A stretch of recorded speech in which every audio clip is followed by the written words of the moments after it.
Alright, so say we're in the key of D7. So one thing I like to do is play a D triad. You know, it's like an F sharp, A, and a D. But I also like to play a C triad. So what it sounds like this. And really all I'm doing is C, D, C, D, C, D, C, D. And I think that sounds really, really hip. So you can do something like, I'm literally just doing triads, right? So C, triad, D triad, C triad, D triad, C triad, D triad, and so on. You know, and you can, and then, so that's the first thing you can do. And then the second thing you can do is connect those two, right? You can connect them by adding just a passing chord. So I can be like, you know, C, C sharp, D, C, D, C sharp, D, and so on. And then we can scoot it down too, right? We could do the same thing in reverse. So like D, D flat, C, and then, and so on. And that sounds really, really hip. Just adding that chromatic passing.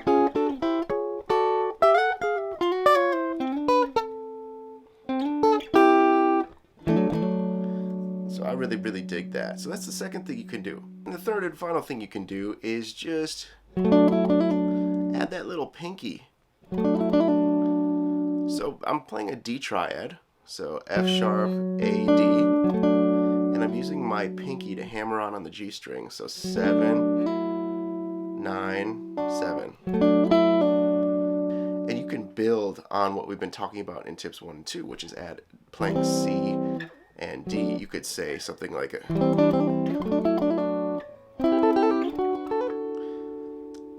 and so, or you could, you know, do something in reverse, like go D to C, which is a really, really hip sound,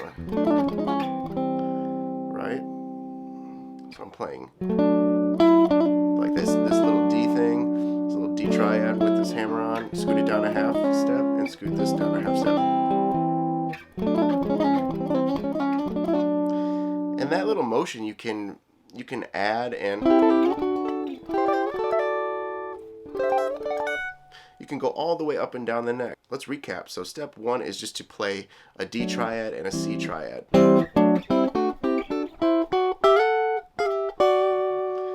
Step 2 is to add a half step in between them. And then go down.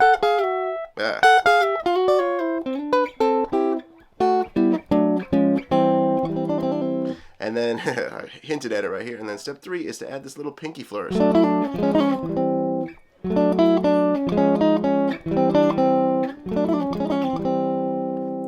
those are 3 little cool chordal ways you can start using right away to play over a stagnant D7 chord. Hope that's helpful.